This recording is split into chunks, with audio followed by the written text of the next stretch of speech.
Hello, everybody. Welcome to the latest episode of the Endless Celts Podcast.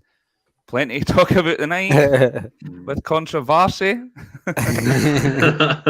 I'm joined by our usual host, Stephen. How are we doing, mate? All good, mate. Fresh off the Stats Trap episode. Looking forward to get stuck into this game. As you said, plenty to talk about. Plenty of talking points tonight. Franny's joining me as well, mate. How are we doing? Aye, all good. It's Monday again. We've won and extended our lead at the top, so it's always a good weekend after that. Kenny stuff, Wally.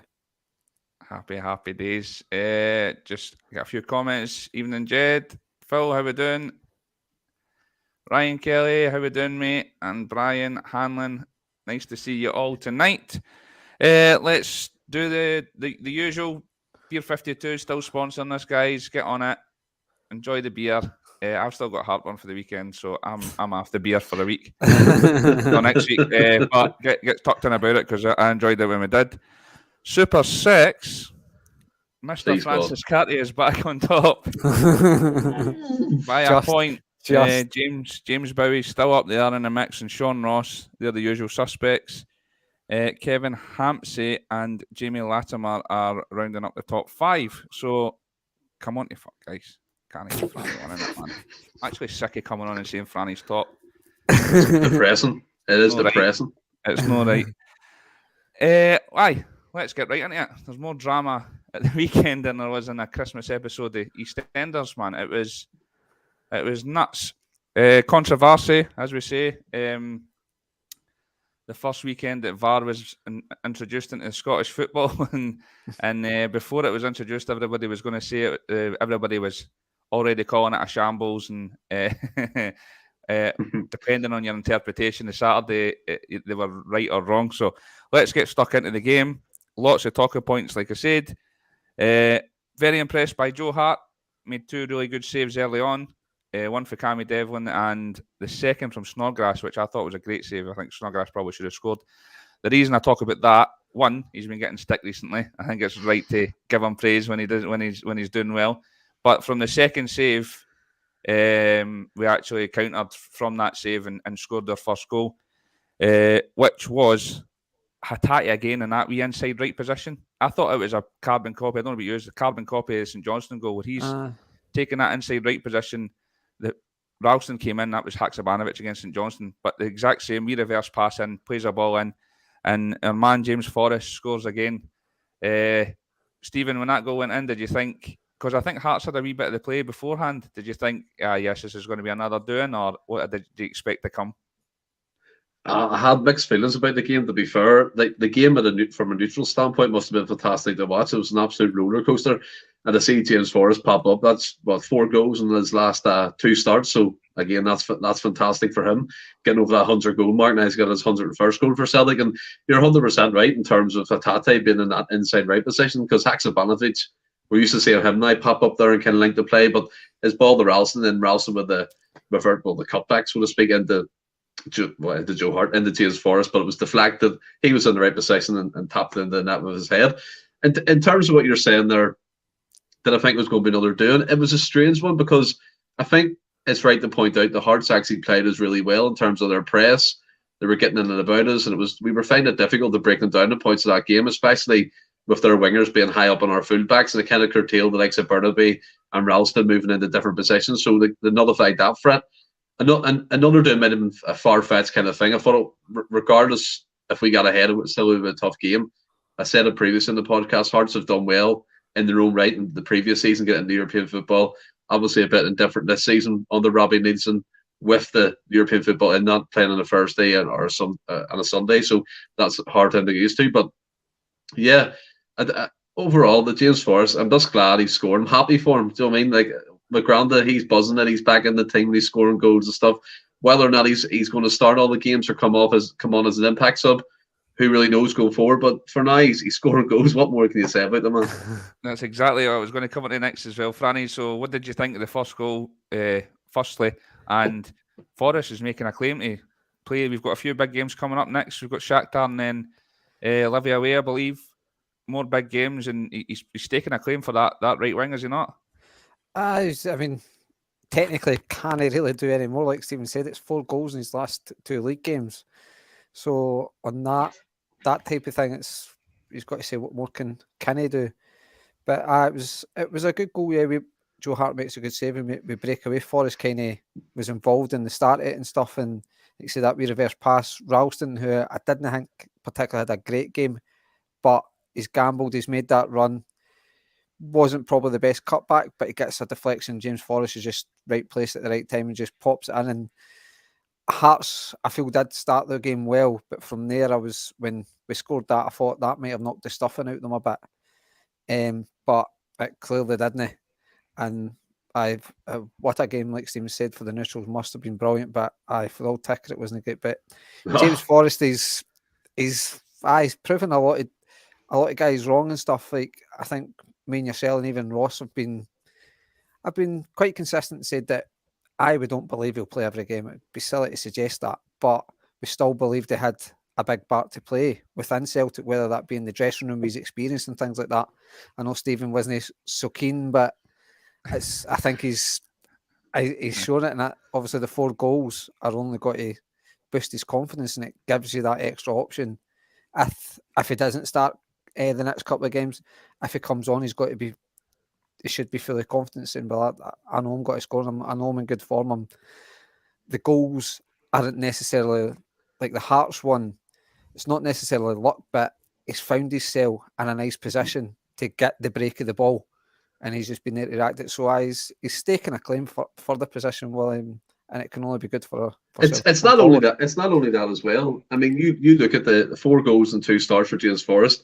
It breeds competition. Abada came in that other game and scored 2 goals as well. So effectively, they're competing with each other now for that right wing position because Jada's still out injured. But again, it only bodes well for the team. If they're both scoring, that's 2 goal threats that will have either coming on the bench or starting the game, which is fantastic. Yeah, 100%. And to be fair to Stephen as well, I think you were more. It was more about the lengthy deal Forrest got at the end of last year, not so much about him playing. I see. I've got your back, pal. Thanks very much. Next big moment in the game, we win a free kick. I'm going to come on to Moy a bit later on because I thought he had another stormer, but he swings the ball in, and Ralston scores a header from the free kick. Now this is chopped off. I don't even think it went to VAR. Well, it did go to VAR, but he blew the whistle early doors. Stephen, what did you make of the decision, first of all? And this was a bit the first farcical part of the game for me anyway, but what did you think about it? Shambolic. Embarrassing. Like, it was horrendous. Your man Nick Welsh couldn't wait to blow that whistle when that ball went into that box.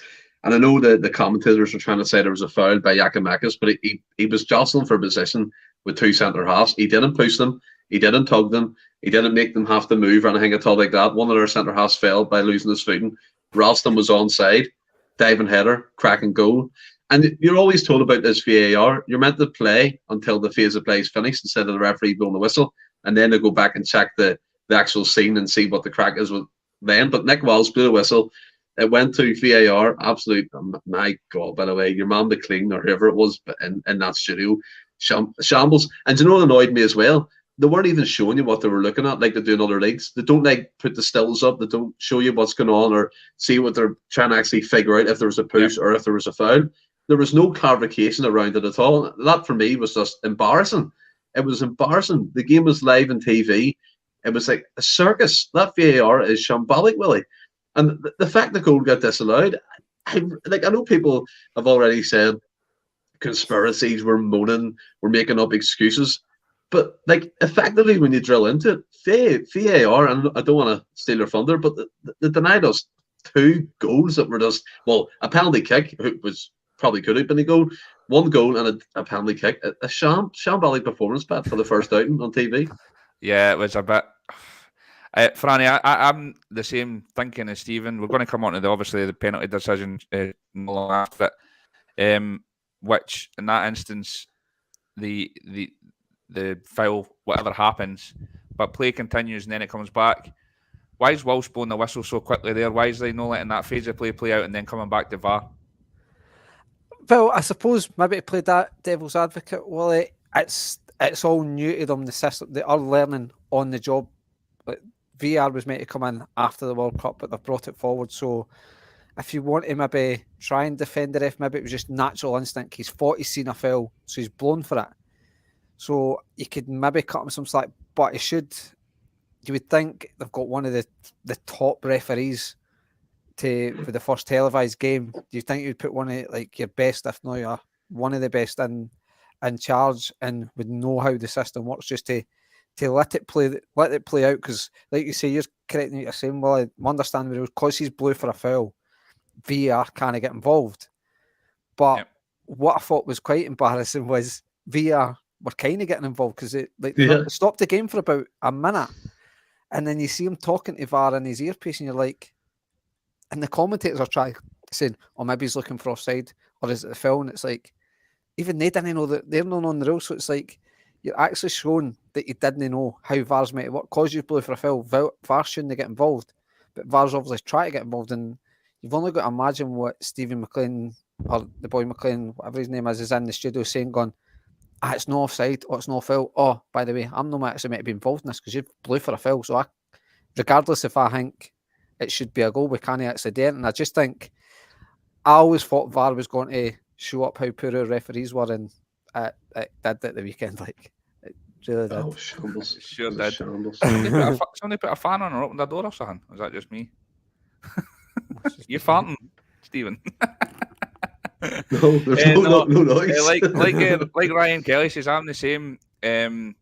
See, at the time, and I don't know, maybe even afterwards, it was kind of like it was forgotten because there was so much drama going on in the game. You kind of forget about that. But it was, for me, it's a disallowed goal, which should never have been disallowed.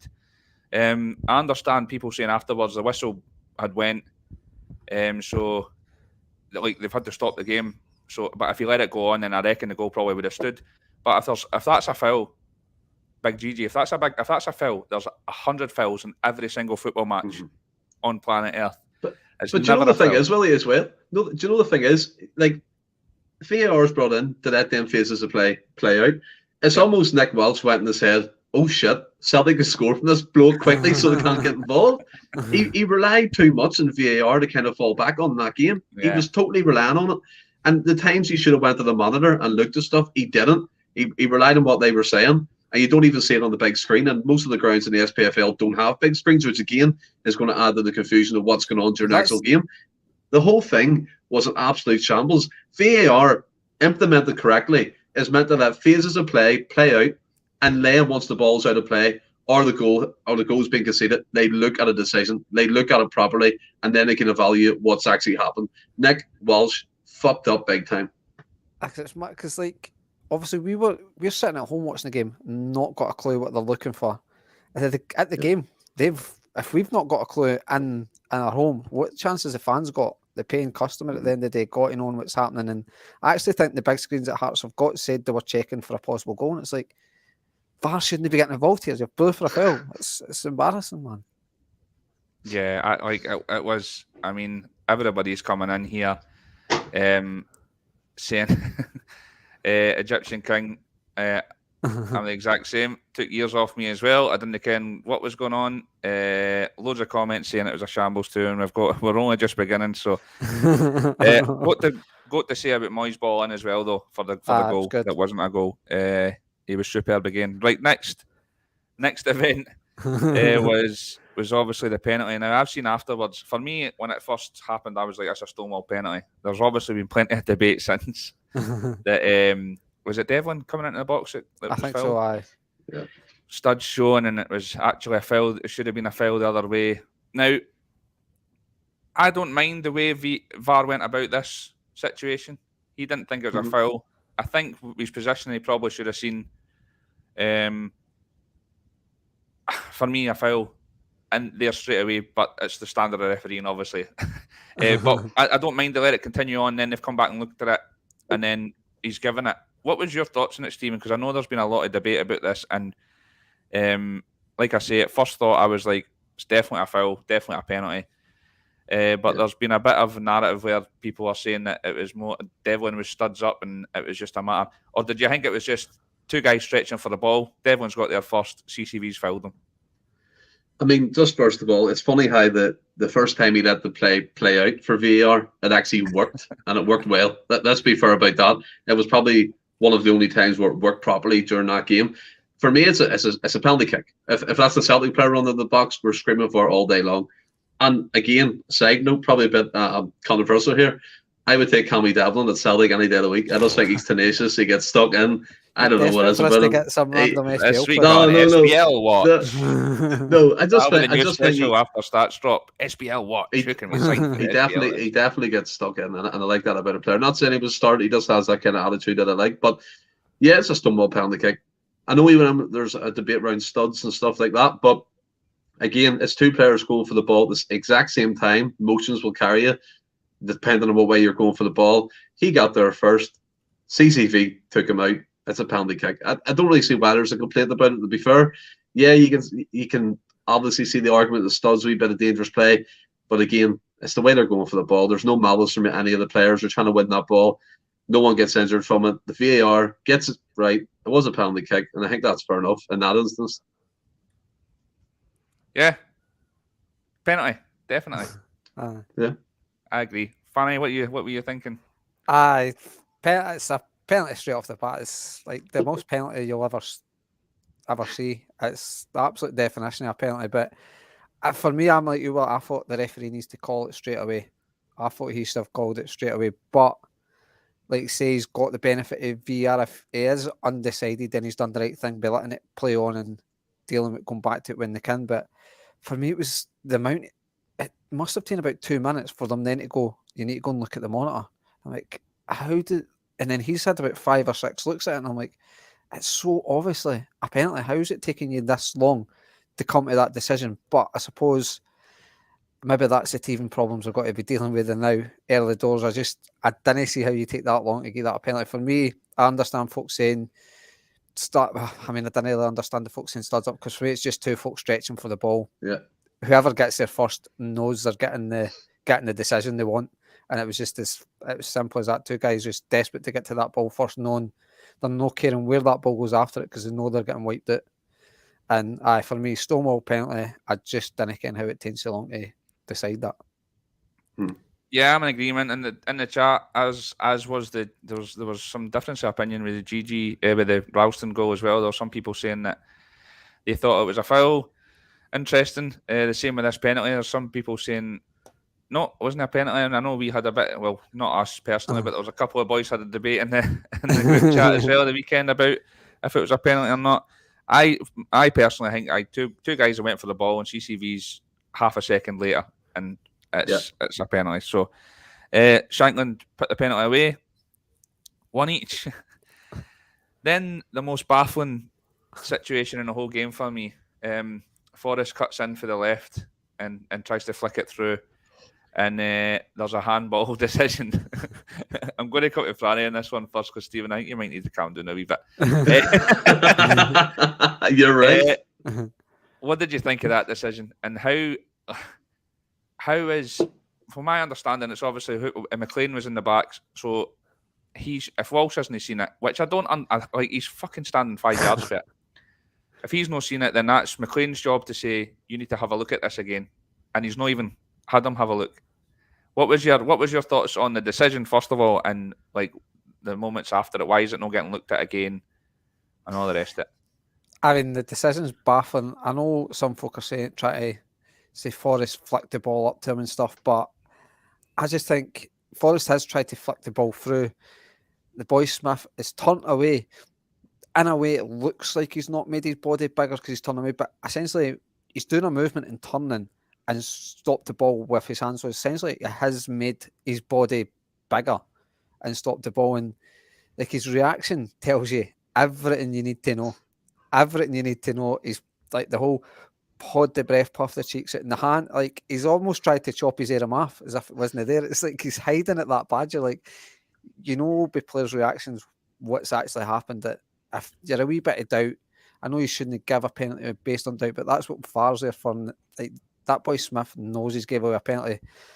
And yeah, again, I'm like you, well, how the referee's not seen it, but he's done the right thing, but I suppose by letting it go to the VAR. But why is VAR only taking seconds to say, nah, I don't think you should go and have a look at this. Mm. That's what I don't get is how they're not even spend a wee bit of time. Like we've said, the CCV one was blatant, and it took them about 3 minutes to make the decision. I would argue this one is maybe not, probably as blatant, but I think it was respect that she've got a wee bit more time than just pretty much got told, nah, I don't think we need to look at this again. Especially, like you say, there's other decisions that have taken 3-4 minutes for them to like make. So why are they not taking? And there's a point there, Paul, and even Paul, I didn't say that it was a penalty. I seen that today, couldn't believe it. We've got English referees saying it was a penalty as well. And you're like, Stephen, what I mean, Smith himself, as soon as he does it, you can tell by a player's reaction. He kind of like rolls his eyes and pulls his arm behind his back because he knows it's a Stonewall penalty himself. How is it not given? Well, the fact that Nick Welsh bought his reaction just shows how shite Nick Welsh is. To be fair, like when you watch the replay of it, you don't need to replay to actually see what happened. For me, he lifts his arm up like this, and it hits off him, and then he tucks his arm behind his back, and he pulls the weirdest face I've ever seen in a football game, like going like something like that, like I'm done in here. That's it, over. Nick Welsh doesn't give a shit. He doesn't care what's going on. It goes to VAR. And as you said, Franny, 2 seconds, that was it, throw in. And you're like, what is going on? Like, it was more blatant for me than the penalty kick. The man handballed it in the box for me on purpose because it was going past him. It might have been Vieta, he was in the box at that time, but it was going past him on the way through to him. And the fact that he moved his arm in motion up till that, I think even they said it in sports team. There was a Shelley Kerr, the former Scotland manager, said even she thought it was moving up to the ball. And do you know what I mean? You know how hard it is for them to admit something.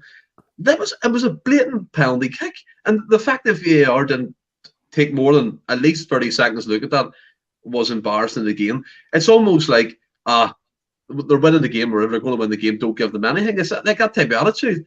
We're meant to have VAR in to improve the system of our referees, but if this keeps going on and happening, you're going to have to import some foreign referees to control the VAR room, or send it across and stream it overseas to different VAR rooms, because that's absolute shambles. And it's the most embarrassing about it was all the players, even the fans in the stadium, knew what happened. They've seen it with their own eyes who were near that incident, and you can hear almost like a groan around Tynecastle. Like they're expecting a penalty kick. And then when the cheer went up and it didn't happen, just shows for me again how guilty your man Michael Smith was. It was the most horrendous decision. VAR is an embarrassment in Scottish football, and I don't care if it's early stages. The way Crawford Allen tried to come across like it's getting a brand new player, it takes time to set in. No, you've been training for this for months and months and months to get all this technology in. Do a bounce game using this technology, and when you get it into the professional environment, get it right, because it can cost games, it can cost points, and that was shit. And what did you? Get off the fence, Stephen. Get off the fence. And what did you think of Angie's reaction, Stephen? What? He's right to say, but we haven't had a penalty all year or something. That's no, I meant just the reaction to the when he's just laughing, his head in his hands, like what's going on. Yeah. Even he knows himself. Now, I remember when he first came in, there was a fan who said something, and he kind of got ridiculed for saying it, but he always like have the clubs back. Everyone wants us to fail in Scotland, and it was kind of one of them hush hush things at that time. But the more and more he's into this role, he can see it with his own eyes, and that reaction to me was just, it was almost like a sarcastic laugh, because he probably knew what was coming. It was just embarrassing. And Sean the Mac there, amateur again, lads in the SPFL. Oh, incredible. Lots of love for you today, Stephen. We are passionate rant. Cheers. Absolutely, Stephen here as well. I'm going to come straight back to you, Stephen. The next moment in the game was no, it's all right. It's just a goal this time. Shankland second, not great from us. What did you think? I know Bernabe has been getting a bit of praise since he's came in. How do you think he was in defence and overall in the game? And was he sort of at fault for the goal? And how do you think? Do you think that this, as much as that's kind of your tactic a lot of the times to get the ball wide and get it in the box, do you think it's a weakness in us? It seems to be whenever we ship goals, it's from a set play, a wide ball in, or just a wide ball in an open play. What do you think about I thought Burnaby got his eyes open to what Scottish football really is in that Tynecastle game, the kind of passion, the enthusiasm from their players. And I said at the start of the podcast, I thought that they pressed us really well in them positions. They didn't give the fullbacks a chance to play the ball out, and they were making silly mistakes all game, misplacing passes. Burnaby, for me, was defensively weak. He wasn't great at all. And I think Jed's in the comment there, Jed Thomas, Burnaby was poor all game. 100% totally agree with that, Jed. The way I looked at it was, he's got loads of potential, which is fair enough, and he played great the last couple of games, but hearts up the ante, and he didn't really cope with it, thinking he will develop into that role, obviously, because he's got all the talent in the world. He's good at taking players on and crossing it, but coming from his side, he didn't close who was it, Ginnelly, who crossed it in? He didn't close Ginnelly down well. He didn't get tight to him. He kind of left it all afternoon, by the way. He's caused us problems a lot of times. His pace is frightening sometimes, but he just whipped it in. Shankland gets between the centre halves and finishes it. And it's no slanting hearts, by the way, because regardless of what people think or think of them, they played well against us. They really pressed us, and we were struggling to cope at times. We were giving the ball away needlessly at times as well. And it was testament to how they were playing. They came out flying, they got their goal. And for me, it was a weakness down the left-hand side all game. Burnaby wasn't fault for most of it, if we're honest. And they took advantage of it, and Shankland scored a goal on the way to his VAR hat-trick. That's see, there's been Frank said that there's VAR can actually get checked after the game, and a goal can be given or whatever, or a decision can be made straight after the game.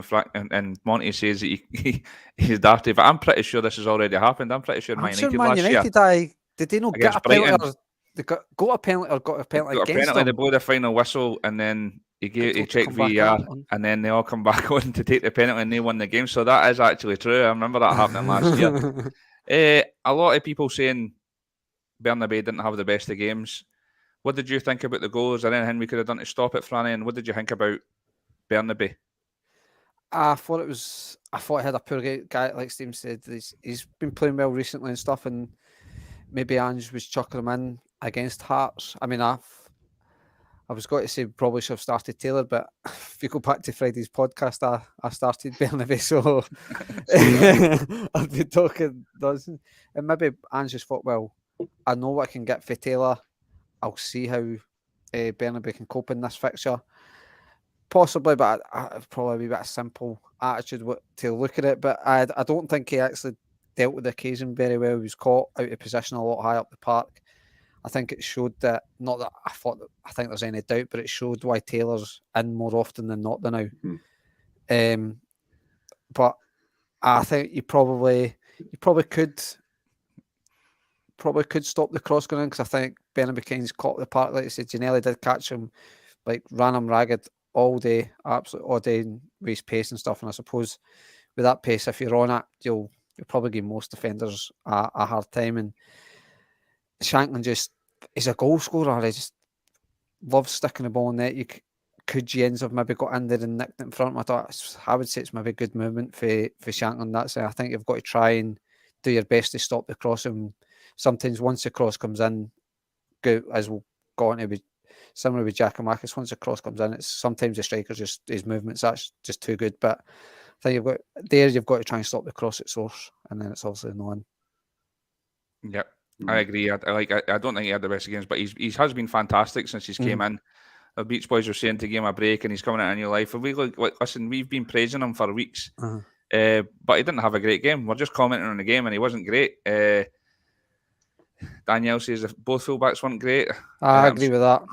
Ross definitely agrees, because he thought Ralston had a stinker as well. So I think Ross said it as well, and I tend to agree. I really like Ralston, and I really like the look of Bernabei. Danielle said earlier that he's raw, and he's still a young talent. And like Beach Boy says, he's coming from another country. I think he's done well since when he's came in. Wasn't his best game on Saturday, but I think Ross said it in the group chat, and I think he's bang on that. I think it showed that our two number one fullbacks going forward, I think at least anyway now, are Juranovic and Taylor. Alistair's came in and says that Stephen started the Moy bashing so he's timed it perfectly, because the next phase of play that I want to talk about is Again, Hatate was in inside right position. Brilliant running off the ball again. I thought he was superb all game again. He plays it into Maeda, who's been getting a bit of stick again recently, but we'll go on to him soon. I thought he had a decent game as well. Who plays it, lays it on a plate for Moy. And how does he miss Stephen? Please. Come on, there's the Moy bashing. It was worse than the Kyogo one against Motherwell, wasn't it? It was far worse than that because for me, like, and when Stephen missed it, Stephen, did you think, oh no, this isn't going to be our day here? The decisions are going against us. We're missing chances like this. You don't know. You really don't know what I said. You really don't want to know what I said. I don't know. I think that with Moy, again, it could be a confidence issue where he's trying to snatch at the opportunity, but he had loads of time, and I can't really make an excuse for him why he missed that. I thought it was great play by Maeda to find him, because he could have been selfish and took that shot on, but he flicked it between his legs and found Moy perfectly. Basically missed a glorious opportunity. Yeah, you're thinking at that time going, is the game going to go against us? But as I said at the start, it was one of them games, you could see that it was topsy-turvy, it was end to end, and at the end of the day, the whole neutral standpoint, we want to win that game regardless of what way it goes. And the Moy, still, lads, I don't think he's good enough. I really don't. And kind of what you said, he had a great game against Hearts. I really don't think he did. I thought he was a bit slow and laboured again. I thought the game passing the bad points, he was getting pickpocketed by Cammy Devlin all the time in midfield. He was taking the ball off him for fun at some points in that game. Yeah, he got an assist. Did he take a corner for Giakoumakis? I'm pretty sure he did. And the free kick where Ralston didn't get that goal. It should have been the goal, but VAR was an absolute catastrophe. But I don't think he played well. I get that the other games he played all right because the games opened up, but I think Hearts were on him in a flash. And again, I don't think he coped with it well. I've seen in the comments again, Moy getting a lot of love. I still don't know where it's coming from because I still think he's substandard. That's an interesting take. Franny, what was your thoughts on Moy, seeing as we're talking about it? I know it was a bad miss. I thought he contributed brilliantly the rest of the game. Ralston's goal should stand for me. That's an assist. We're going to go on to Gigi's goal next, which is his corner. He's involved in the next goal. It's a parried shot, and he's involved in the last goal as well. I thought he had an excellent game. What did you think, Franny? I mean, only, but I'm going to agree with you. I thought his miss was horrendous. It was worse than Kyogo's because he does actually miss the target by a good wee bit for where he is, but Kaiser, come on, you. But I thought he had a really good game. I Devlin won some of his 50-50s. I think that was a good wee battle with them and stuff. But I would argue outfield player Moy was probably our best player in Saturday. I don't think there was many players brilliant. I don't think many players were brilliant. I wouldn't disagree with that. But I thought outfield he was probably our best player. It was just nice wee passes, involved in a lot of the game. I don't think he was slow on the ball. Like I've said in the past, I was neither here nor there with the move. I understood it, but I wasn't fussed about it. But obviously, as the games have went on, he seems to be playing in the more sort of the 10 role that we didn't think he would actually come in and play. He's shown what he's done. He's got that range of passing. He just pops it off like one touch and stuff, a couple of touches. Doesn't take many touches on the ball. I should score that chance. And a wee bit of me was sitting thinking, going, is it going to be one of the days? Oh, aye, 100%. I can agree with that day. But I think what's benefited Moy is what we'll go into is then contributed into the match. After that, he's not had for anything. He's still got himself involved and he's made a big contribution, which we'll be getting into. Yeah, right into it. The next goal. It seems to be he's our set piece man at the moment, and he swings in a great cross. But it's more Big Gigi's movement and a classy finish. Just to come back to you, Franny, even when he's not, because he didn't have a massive effect in the game up to that point, but it doesn't matter when you stick it in the back of the net like he did.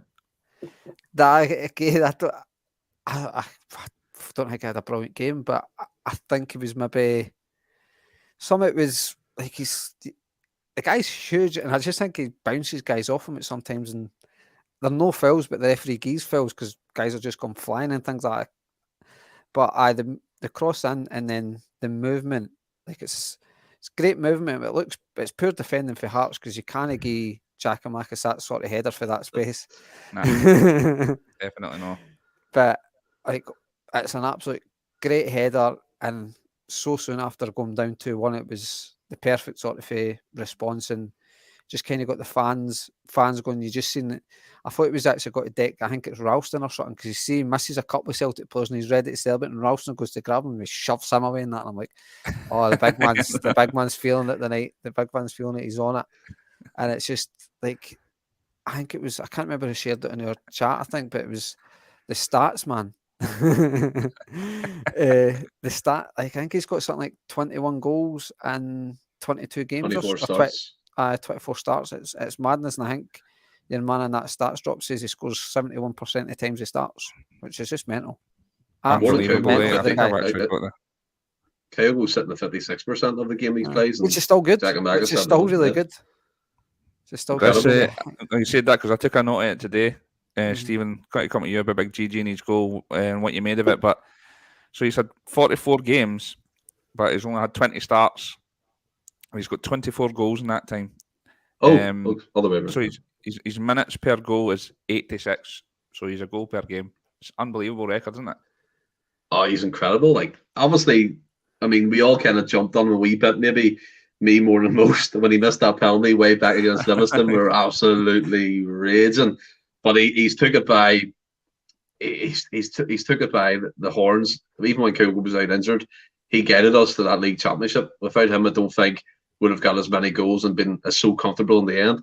And then coming into this season, he looks a bit frustrated. Maybe he's not getting opportunities, but when he's come in, I mean, that goal he scored. Everyone loves to see a headed goal. Like, it's the cross from Moy was great, and he makes himself available. Bang, header. What an old-fashioned type set piece goal that we never really see.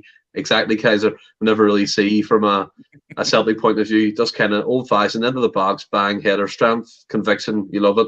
And I like looking at these stats with Kyogo and Giakoumakis. I mean, 51% of the games Kyogo plays and he scores, but then you take a massive jump to 71%, and Giakoumakis scores in most of the games he starts, which is, I mean, fantastic. The goal ratio there, you said 89 minutes per goal, which again is unbelievable. And they both offer different things, and it's great to have two quality strikers, which is why I thought the talk about maybe adding the first striker was a bit, do we really need it when we have players who could cover as well? So you have to them two quality strikers, and then if you're adding the third one, then that may create an unhappy camp with terms of opportunities. But at the moment, Giakoumakis, he is on fire, and he loves Celtic, and you can just tell he loves Celtic. And I know that's an old cliche with players and stuff, but with him, you can see the emotion, the joy, and as Franny said, I thought he was going to throw a couple of elbows at Ralston at some point, like. But he just loves the club, and he does anything when he's on that pitch, regardless if he starts or comes on as a substitute. I think he just embraces it. I think he embraces being the main man. I think he just loves being the main man. His mentality, that's the Johnston game. When that goal went in, remember he says, I just envisioned myself scoring that winner in the last minute after St Johnstone scores. That's just his mentality. We're going to come and talk about that at some point, because okay. It seems to be the debate every week just now, who you're going to go with, whether it's Kyogo or GG. And I mean, there's been plenty of talk that neither are good enough, because we've not been clinical in the Champions League, which I think's absolutely nuts when you see the stats. Aye. So we'll go into that. But straight back to you, Stephen, because Moy was involved again. And he gets his shot away on target this time, and Maeda comes in and slots it away. He's last season I thought he's popping up in these positions, and it's no a coincidence for me. I think that's how we get every goal he scored. There's been about 3 yards out, shite goal, because he just pops up in these wee positions, and he's always the first. It's like a basketball player getting in to get the rebound. He's always the first in there. So pleased to see him get a goal. What have you made of him this week after he's been getting slated by some in this pod as well? And what did you make of the goal? And then at that point we were like, yes, this is it. Step on the gas and let's go now. I mean, with Maeda, it's a funny one, because as you said, last season, again, he was vital to winning that championship, the SPFL. Obviously, this season, his stats weren't looking great going into the last couple of games, and I think he scored 2 in 3 games now, which is fantastic. And what I love seeing, Willie, and made me smile, he actually showed emotion when he scored that goal. He what I was usually gonna say never next, really yeah. breaks character. He never really breaks that whole kind of down look. But he ran to the fans and he just wanted to celebrate. He wanted to feel that love again because, yeah, there's been a bit of discontent with how he's performing. Some saying he doesn't have the technical ability to play. He can't play football. The only thing he's good for is sprinting. And I don't necessarily agree with all that because he has that natural instinct. When that ball's loose in the box, he's trying to be there first. And you're not top goal scorer in the J League for no reason. Like 23 goals in a league campaign over there, that's not to be sniffed at, and that's even higher than what Kyogo got in his season. So, like, yeah, you're allowed to criticise players, but I'm so happy for him that he's getting his goals. And as you said, Moy got the shot off. I mean, he does what Abada done in that situation. He was first to the rebound. He was first to get that connection with the ball. Craig Gordon just passing him that world class goalie that Ross was talking about. But I think like I think Can't believe you got that in. I think Maeda, the confidence side of things is going to come with him again. And when that ball breaks, he'll be there. He comes from the left really good. He gets into them positions. And yeah, he's not the most technically gifted. He's not the most easy on the eye. But what he gives you is effort. He gives you endeavour. He presses for the full 90 minutes. He sprints. He runs. He harries the defence. And we need that in this modern age. And I do believe what Anne says. We can't throw him on the scrap heap, mainly because we can't afford to buy a player who's the finished article. Maeda will get there in time. And scoring goals like that is only going to boost his confidence. And I'm so chuffed for him. I really am. Yeah, me too. I think he just works his socks off. See, he's tracking back again as well in the game. He just never stops. But Franny, first of all, what did you think about the goal? And I'm glad Stephen mentioned it because I did want to talk. I wanted just to touch on the celebrations. I've not seen him because he's quite a deadpan personality. I've not seen him celebrate like that since he scored on his debut, 4 minutes into his debut, what it is when he went nuts that game as well. Just running into the crowd out, and then you could see every player was so pleased for him. Rio lifted him up, and he was just giving it that loudly at the fans. I was just like, Oh, it this was is class. just brilliant, man.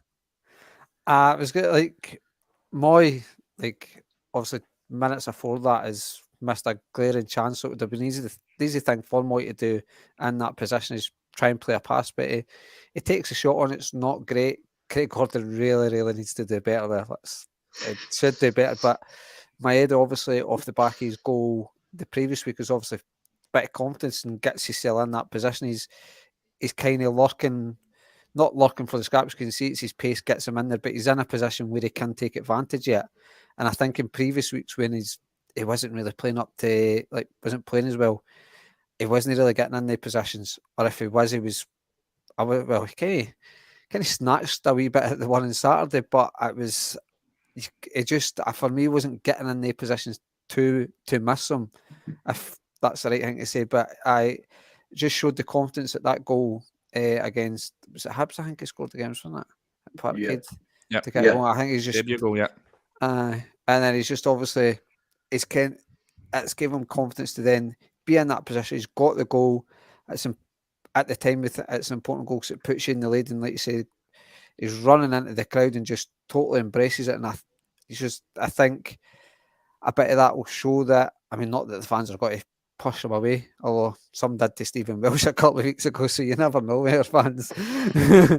But I think it just that will maybe show him a wee bit of love and give him even more confidence going forward. Because like you say, he's not a Jota, he's not a Haksavanovic where he's going to beat a guy by a wee bit of trickery and stuff, but neither's Abada, and Abada doesn't get the grief that Maeda gets. Abada's a horrendous dribbler at times and stuff, but his work rates cannot be questioned. The guy has got some football ability, but he's not going to be this tricky wingers. But he's vital for what we need, and we got to get that type of player for that. It's for the money. Like Ange doesn't need to work as hard with him, integrate him in the team. He knows what he can do and stuff like that. So I think he's got to be. I think he's vital for what we want to do, especially in Europe and things like that. His work rate is second to none. But incidentally, it was another one I thought didn't he a great game, but he's popped up with a big moment. Interesting. I think he has. See, it's interesting you're saying that about him getting shown love now, and I think he might be the type of player that needs the arm round the shoulder and a bit of love, and I think Ange played it perfectly when he was going through his wee bad spell in the Champions League, and they were asking about when he's like, listen, he's not the finished article. Am I just going to drop him because he's not the finished article? No. This is a plan. This is a process. I know everybody hates that term, trust the process. But again, another guy coming from a total different culture. And you've got to think about these things as well. I think last year he's maybe a victim of his own downfall, because the tail end of last year he was absolutely electric. And I just don't think, like, even Messi is out of form at times. And the good thing about it is we've got lots of different players that can come in, and Phil Forrest is the prime example at the moment. He's coming in and he's doing the business and he's making it hard for Ange. But I was like, other than the man that scored the winner, I'm so pleased to see him get the goal. Anybody else in the park, I would love to see Maeda get goals. Anyway, next penalty decision. Jens, Stephen, Stonewall penalty. Right. You can't deny it. It was a penalty kick all day. He was too slow to the ball. Right, again. Like Janelli takes advantage of it, and then he falls over his foot. Or was it Shankland? Or was it Janelli, wasn't it? Not sure. I can't even, I'll be honest. Well, whoever it was. They played for Hearts. I know that. That I'm sure of. I was too busy punching cushions in my couch at that point. Yeah, it was just clumsy defending. And I think that goes to what Franny said. There was a lot of players in that game that didn't have the greatest of games, but managed to scrape the victory, which is fantastic. But yeah, it was a Stonewall penalty. I don't know how anyone can really deny that, to be honest. I mean, he stuck his foot out, didn't even try and go for the ball properly. It was lazy defending. And then the whole thing after it, which again was another saga in itself, but it's a penalty kick. I agree, Franny. What do you think about it? And I think this is an interesting point, because I thought it at the time. We're sitting, we moan about certain decisions, but I think that was maybe one we maybe got away with. I can understand that argument. I would maybe throw it back and say not every penalty needs to be a booking. Doesn't be a fact. Like, agreed, aye. I'm a wee bit different. Like, Stonewall penalty, 100% a penalty, but I think it's a wee bit similar to the CCV one, where it was whoever gets there first. I thought it was similar in that sense, and so for me, that's why I don't think it's a booking. I'd have understood him getting a second booking as well, because it was just kind of as a wee de facto type thing. When you give away a penalty, sometimes just get booked. So I would have understood it, but I understand why he didn't, because it was just simply getting there. Simply got there. We called a lot of things in my time, but I've never been called a cushion puncher.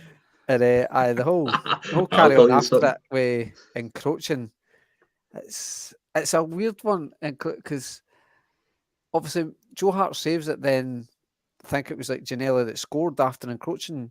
Maybe that ruling needs to be looked at. I think it was 3 Celtic players encroaching, and somehow Janelli got there before the 3 of them. So I suppose you could argue that our defence was a wee bit slow to reacting. But what I don't get with the whole encroaching, why, like, Janelli was encroaching, then gained an advantage and scored the goal. Why is it a retake to Hearts? I suppose that's maybe something you need to look at in the ruling. I don't know where. That was my first thought when it happened. I thought, well, the Hearts boy was encroaching anyway, but then they scored for it. So I was wanting a retake. So I was like, aye. I was wanting a retake, but it's just it's a baffling one. No, it's an interesting one, mate. I agree. Actually, got the advantage for, it's not cheating encroaching, but from encroaching, but then they get to retake it. It's weird. But we never stop. It was only 10 minutes later. Moy involved again, by the way, at the edge of the area. Does well, and gets it to Abada, who, as usual, gets his shot away. And almost the greatest moment of my life, Gregory popping up at the back post, showing desire to get there as well. And we're going to go on and talk about how these weekends are what win championships, these sort of performances. But we talked about the celebrations with Maeda. When the big man pops up, the back post, the place went nuts. And I just think it gives us an extra gear. First of all, the goal, Stephen, your thoughts on it. Gregory's desire. He's a favourite of most on the show. And how big a moment it was in the game.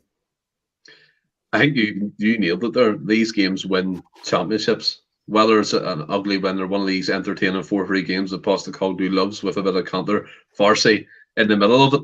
But yeah, Greg Taylor to come on for Burnaby after he had a poor game and then find himself as the furthest forward player at the time Abada gets a shot off is magic in itself, to be fair. The left backs getting in a striking position. He finishes it. See, when you're watching Abada hit that shot, you knew in an instance it was going to hit off one of their players because it was too crowded in that type of play. He hits it, it bounces off them. Greg Taylor's run in, and you're like, he's got his toe to that, but it went like really slow, and it felt like forever until the ball went in the net. And Craig Gordon again was trying to reach for it, another world-class goalie again from it. And then the place went absolutely mental. And no one I love as well, because Gregory Taylor, I've given him stick and stuff, and when you go back to his past, people, oh, he's in the Rangers club when he was younger, he must be a bona fide Rangers supporter. Who gives a shit if he is? Because that man right now gives us all for Celtic Football Club, and he quite possibly has scored the most important goal of our league campaign so far. Big man, bit of a strong one. Wee man, I like to call him Gregory. Unbelievable. His effort, his enthusiasm, the way he gets on, and he's like a captain within the club. He takes over the team huddles when Vickers is doing it. That was poignant for me, the way he done that. And I know he's wearing that as a symbol, Vickers, but you might as well take it off and put it on Taylor. Wouldn't be a difference. Taylor was immense when he came on, and I thought he really changed the game. I think one of the commentators said as well, there was a different dynamic. Greg Taylor knew how to play that role a wee bit better than Burnaby this time. He took advantage of it, found a gap, found a space, used a bit of instinct as well to get in that back post area and flicked it in. Incredible. Yeah, I agree. And I was seeing, and I don't want to sound like I'm bashing Burnaby because I'm not. I think he's been excellent for us. But when he plays, I'm not so sure you're right, he understands the role as much. I think he's really like, even I don't even know if the manager's telling him that, to be fair, because he's always wide getting the ball in, but he's got a really, really good left foot in him. So maybe the gaffer's telling him to go stay wide. But I agree, Franny, Taylor, Burnaby's not doing that. Taylor getting in the box. I'm glad Stephen had a wee moment about Gregory there, because I was going to come back to him, but he's said all that needs to be said. But you as well, I mean, what a transformation. The boys, I've seen a poll, somebody put a poll on Twitter about who's been our best player this year, and he was right up there, and it's hard to disagree. I think he's been excellent, and what Stephen says about his leadership skills as well, I think he's the same as what we were touching on with Gigi earlier, but he just gets it. Since he's came to the club, he's just bought into everything, a bit like Commons did when he was here, etc. What do you think? Obviously a big, massive, pivotal moment in the season. Great goal, but what's your thoughts on Gregory as well? Oh, I think it was Friday when me, Ross, and Stevens on Ross both the questions: who's been our best player this season? Who's been our most consistent? And I put Taylor forward for both categories. I think if you're the most consistent, you're kind of the best player for us so far.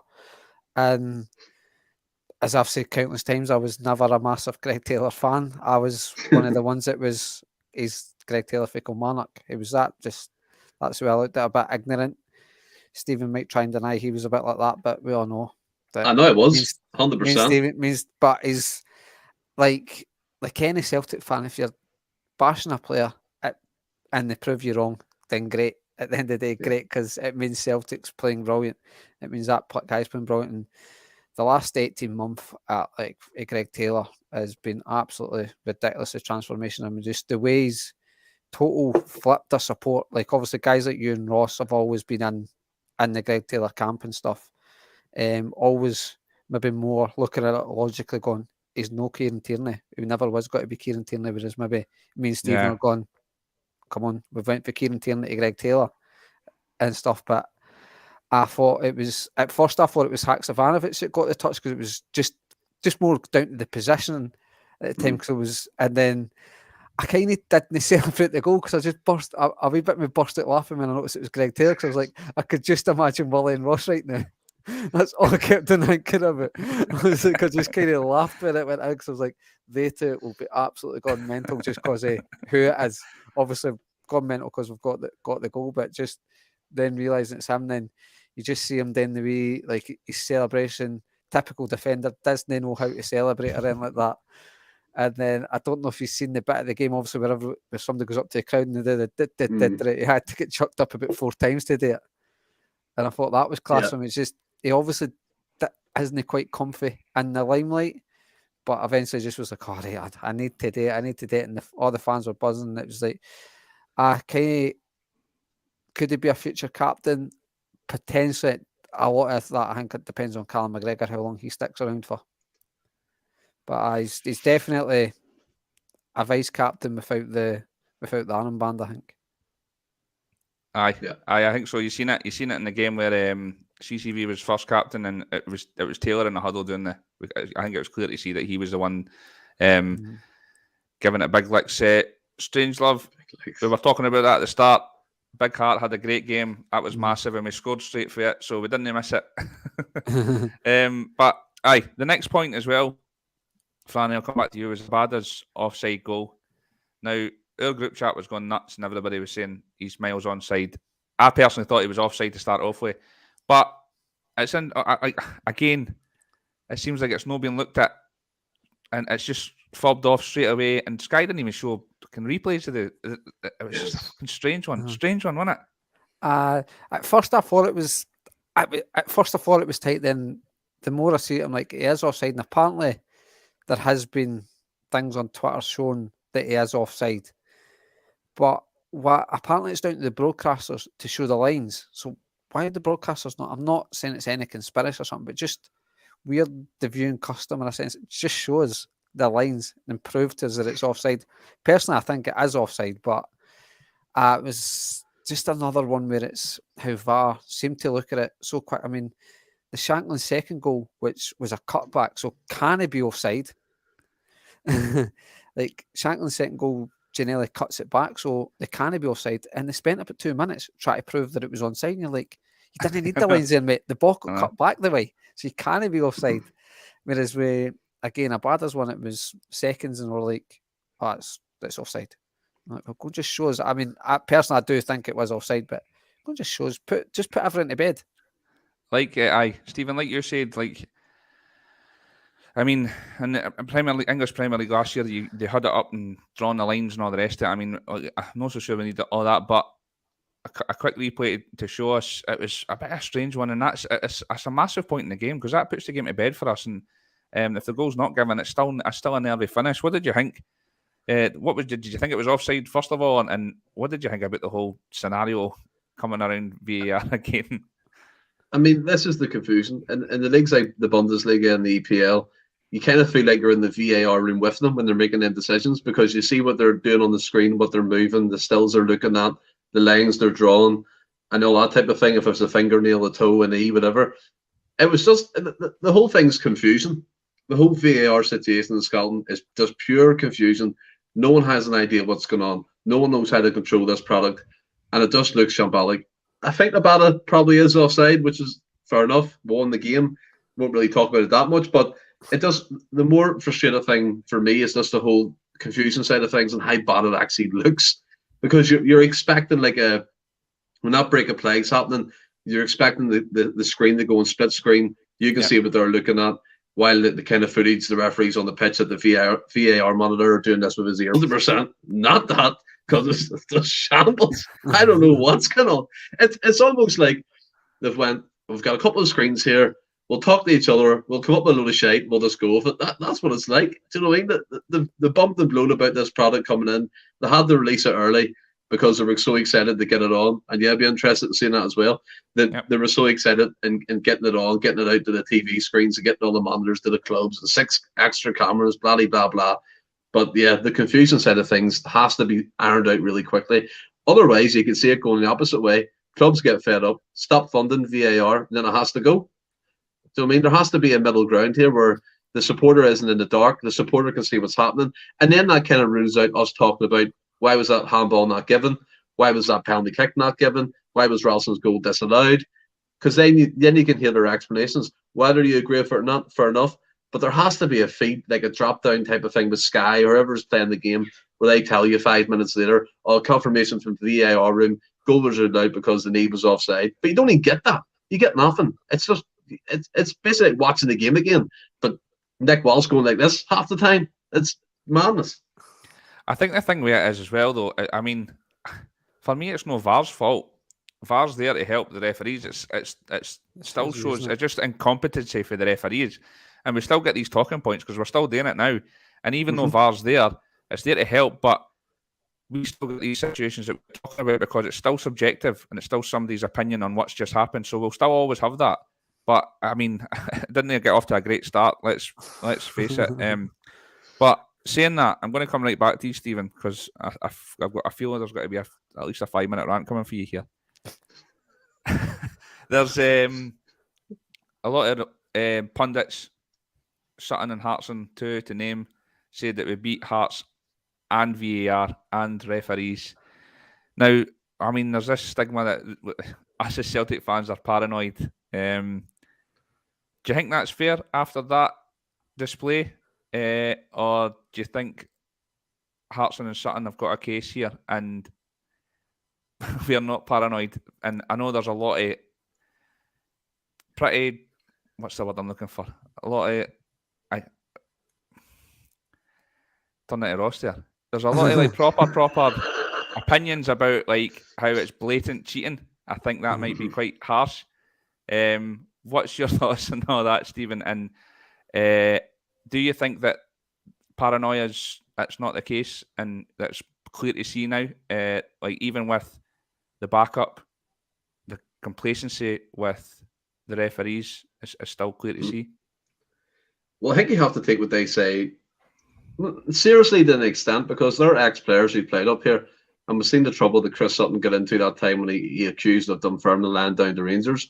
He got like banned for, what was it, 9 games or something. He got in trouble for that. Yeah. So the has, if you go way back to them when they were playing, they felt it. And whether it's paranoia or I've seen varanoia, which is a good one, or paranoid in the comments from Brian Murray there, but it's one of these ones where you look at it and you could be like, yeah, I can see that, because you think VAR could come in and maybe increase the types of product the referees are putting up, increase their performance, because they can't hide away.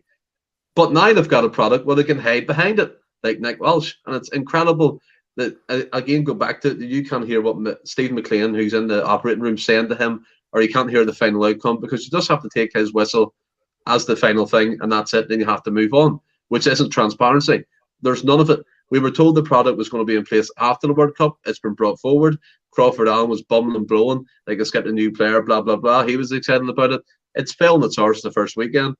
And to be fair, what John Hartson said, I know some of his tongue-in-cheek, to see it done there, tongue-in-cheek, in terms of saying we had to beat VAR and Hearts, but it felt like that. We were denied 2 goal-scoring opportunities, the goal and the penalty kick, and then possibly Abada. None of you are listening to me, but I'll keep going. Possibly Abada. Possibly Abada was onside. He didn't get his goal. I mean, yeah, I agree to a certain extent to what they're saying. They're ex-players. They've seen it. They felt it. They've been in that environment, so they wouldn't be talking shit. And maybe it's not total cheating and total kind of against us. Yeah, I can take that. But the consistency across the board from Scottish referees is shambolic. And again, I'll go back to, for one team, it seems to be amazing for, and we all know who that is. And I don't need to say it. What about you, Franny? What's your thoughts on it all? I don't think it's cheating. I mean, it's hard. I know we've proved it before in the past, but cheating's obviously hard to prove. Although I think there's a ref in the past proved that he chopped a goal off and he knew he shouldn't have, and admitted to lying and stuff and got struck off for it. And the whole reason and foreign referees and stuff, because we proved that referees were cheating. But now, for me, it's maybe a wee bit of subconscious bias. Everybody's got it. Everybody in their walk of life is slightly biased. But I just think it's the level of referee we've got is absolutely atrocious. They're amateur referees. They've got day jobs. There's no consequence to them having a bad game. They'll still get an SPL game next week. They'll still get the same wages next week, whether it's good, bad, or different. I really think we need to go professional, but again, have we got the money to do that? I think when the money I know we've not got the millions and millions at Sky, but with the money that's involved, Weller coefficient is up as well when there's potentially 40 million in the line for the league winner. I think you really should be looking at professional referees and maybe paying them a wage to justify them going professional, and then there can be consequences. Like in every walk of life, if you're not good at your job, there's consequences to that. Whereas in the early league, there isn't. I just think, for me, I wouldn't say it's me giving them the benefit of the doubt. I just think we've got a really poor standard of refereeing. You just look at Is it the guy like Madden himself? He's now like, he went down to the English Premiership and he's getting League One games, man. Aye. He's shown I think that as well, one of the most baffling things for me is, like they do down in England and any other league in the world, they don't have to declare which team they have allegiances to or who to support, which is baffling to me, because you should know which teams these referees support or who they're likened to, because you hear all the rumours about Nick Welsh being in a Rangers academy school as a PE teacher or whatever it is, Bobby Madden pictured in Rangers supporters clubs, all the rest of it, right? There should be transparency from the top down, who they support, what they're involved in, and then keep them away from certain games like they do in other leagues. I don't think there's an issue with doing that. I think that's a way. I will, 100% that way. But there has to be like a thing here where you can proper vet the referees. You can see their background, where they came from, what clubs they're involved in. There has to be a way for, like, if you're importing foreign referees like you did before, when that scandal came out, like Franny spoke about, they did better than our actual home referees. Do you know what I mean? If that's the solution, bring them in again, because these people in charge right now aren't up to the standard. Yep, I think we're all in agreement with that. And all I can say is thank God John's not on, because we'd have been on for about 9 hours.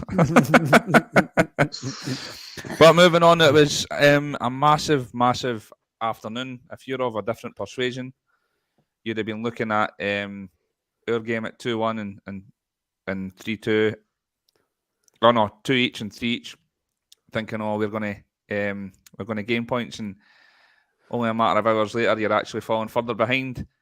A massive afternoon, as St Johnstone was a few weeks back. We looked back at the tail end at the end of last season about the big moments in the season, and we talk about Ross County and Dundee United where we scored last minute winners. I just think it was another one of the moments where it seemed like everything was against us at the time, and we could have been sitting here having a different conversation, but Angie's team never stops. And what did you think about massive turning point of the season, Stephen, isn't it? And also, I want you to touch on Angie's comments after the game, where I feel like the Celtic as a club get grief for the supporters for never ever defending or never ever speaking out about these things.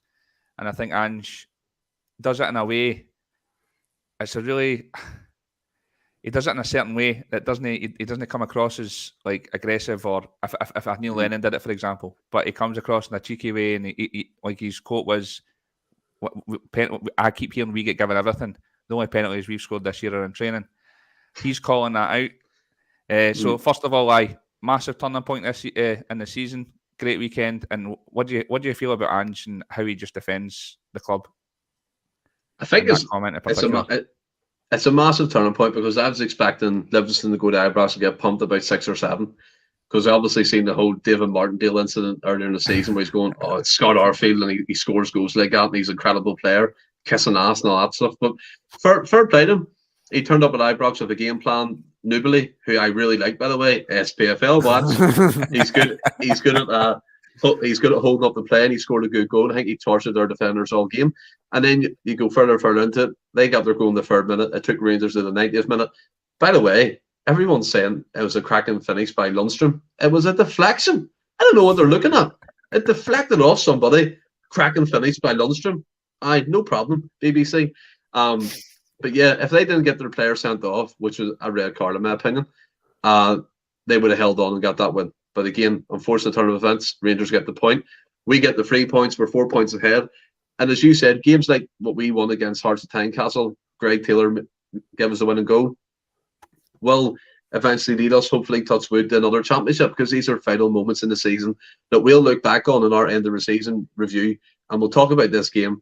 We'll talk about the other game that we won in the last couple of minutes as well, as turning points in the season.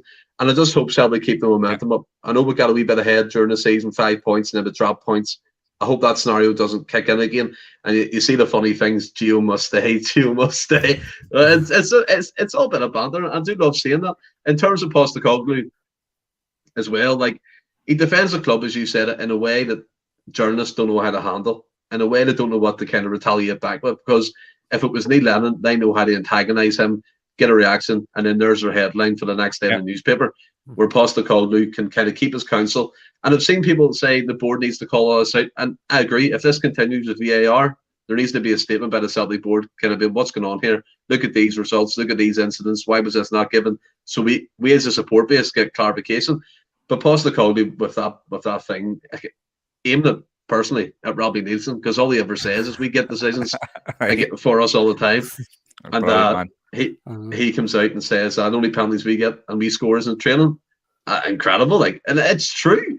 I think the record in the last 2 years is 3 penalty kicks. That's mental.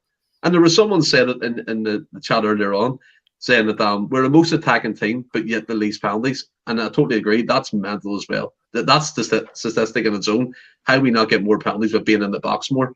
Incredible. And then you see other teams getting 11 penalties in a row, and it's kind of turned into a joke when you see it pop up on their Twitter.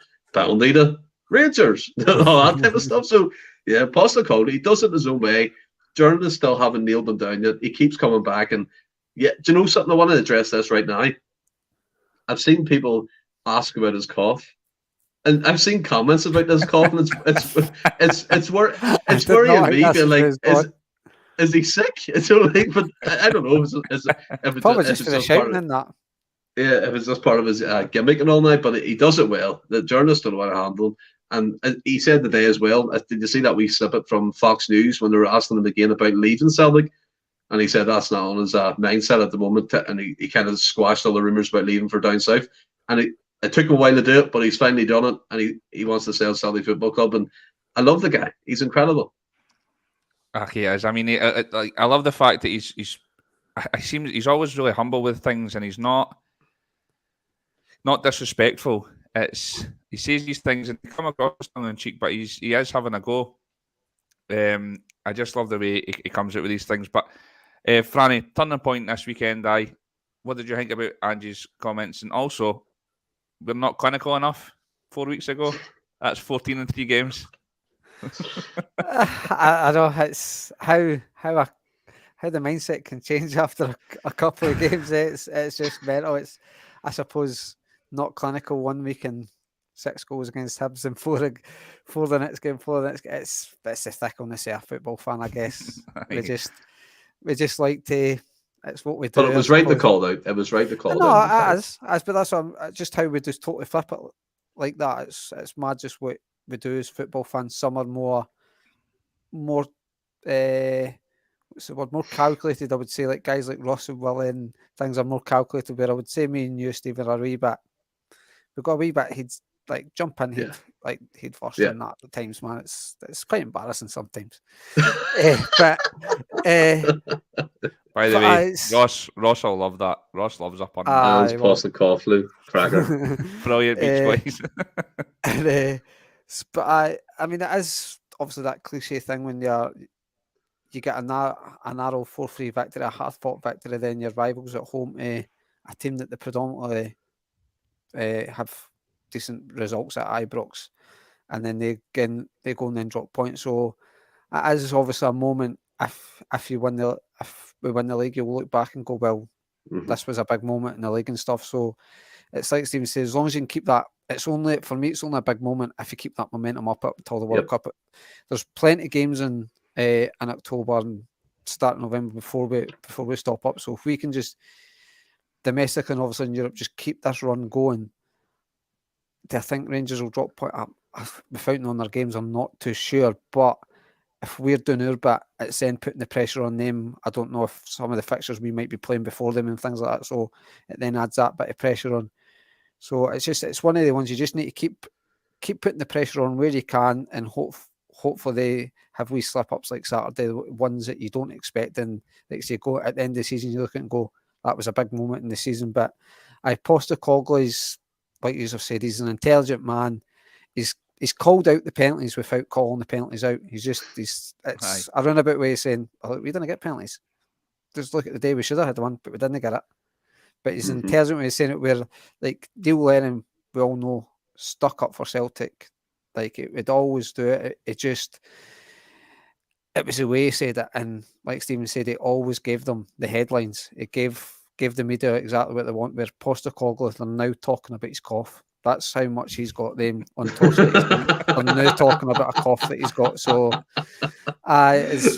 Neil Lennon gave them the headlines, and Postecoglou is just too smart for it, really. Definitely, mate. Definitely. I couldn't agree more. just a wee comment here. Ryan Kelly says, "Where's John?"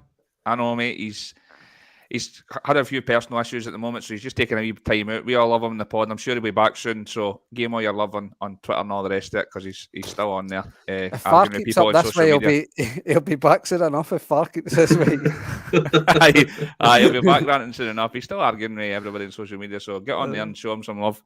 Aye, big game next tomorrow night. Shakhtar.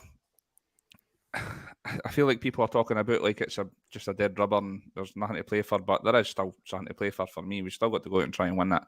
Saying that, I might be wrong, but are we not getting scudded? And did Bodo not beat us in the first leg, and then Ange kind of went out with a kind of second string team as if it was defeat rather than going for it?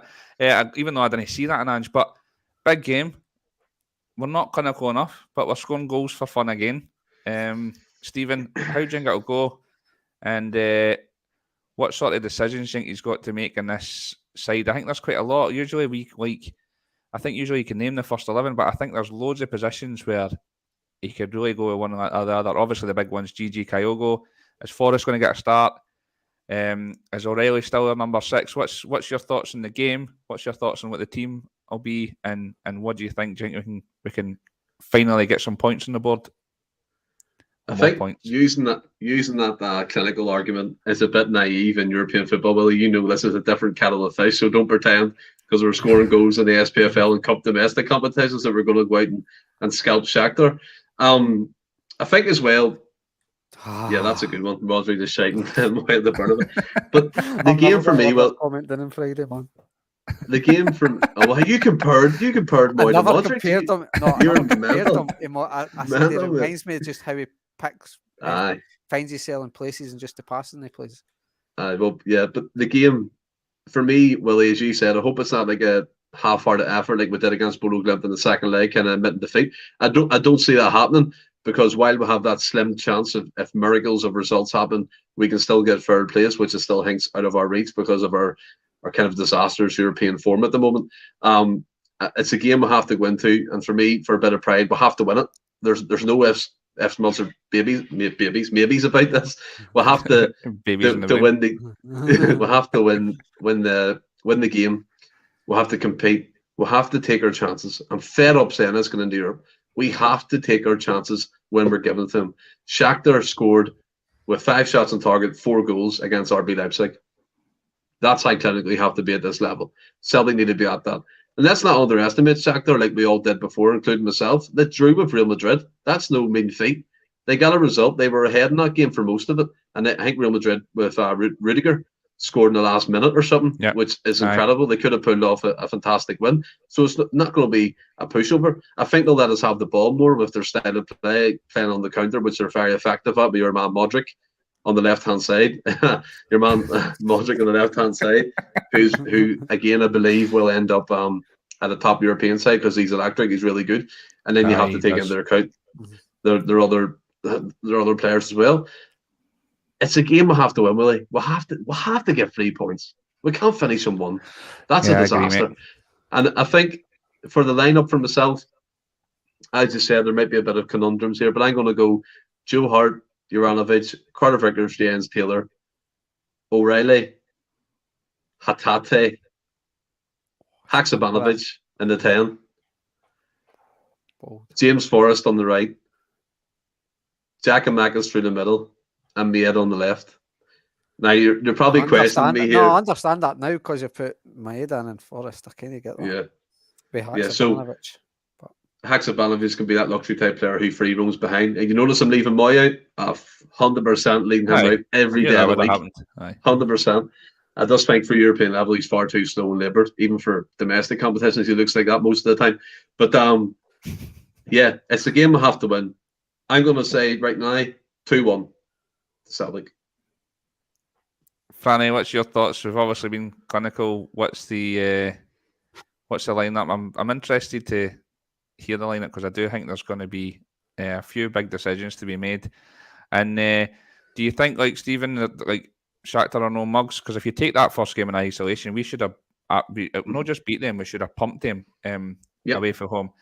And then they've went and got points. They've obviously they destroyed Leipzig, which I know like people saying Leipzig weren't the same team and all the rest of it because they were under another manager. That Leipzig were really, really impressive for me this season against us. And Shakhtar are obviously no mugs. Nobody is in this competition. But what do you think? What sort of side do you think we're going to face? Do you think it's going to be the one that we played in the away leg? Or how do you think it's going to go? And it's vital that we get 3 points for pride, if nothing else. Yep. I think it'll be a similar sort of a team in the sense that they'll sit back and try and play on the counter, expose some spaces in behind. So I'm expecting us to have lots of the ball, and then it will come down to can we be clinical? Because if we've got plenty of the ball, we will create chances. It's just can we be clinical at this level? Then after that, I think that's the only question for me. The more is I'm confident of a result, maybe not as confident as Ross's 5-0 prediction, but I'm confident of getting something like getting a positive. And I think we do for pride. We definitely need to win a home game. We need to win this game just to get in some points in. For me, it can't be seen as a dead rubber. We can't be sitting going, oh, well, 4th is disastrous. Then you're talking on the 5th game, or it's just a dead rubber, so what's the point? For me, you've still got to try and go out and win that game. Give yourself something to play for in Madrid. It's really going to be difficult to go and get a result in Madrid that gets you 3rd. But let's be in it going into the last game, trying to get something. So for me, you need to win the Morat. And then also it gives you that confidence if you get into the Champions League next season. Just go, look, right, we know what works. We can get a result at this level. But I think it'll be a cagey affair. But I'm confident of getting the win. But the lineup, I'm fairly confident front to middle. I just don't know. I mean, I'll take that right now. I'll take that right now. I don't know if I could take that after this Saturday, man. Look, Danielle saying the same. I don't think I could take that, man. My heart. My cushions couldn't take it. But my back five's the same as Stephen Bay, Hart, Juranovic, CCV, Jens, and Taylor. My midfield three, I'm keeping O'Reilly in that 6 because he seems to be playing there well. Hatati's got to play, and I'm sticking with Moya in the 10. I'm keeping him there. I'm probably got to go Haksabanovic on the right, put Maeda on the left, and Giacomakis through the middle. Just kind of harsh on Forest, but I need to get Haksabanovic in there. And I think Maeda will play in the Champions League just to help come backwards. Interesting. We need to get the 3 points. Aye.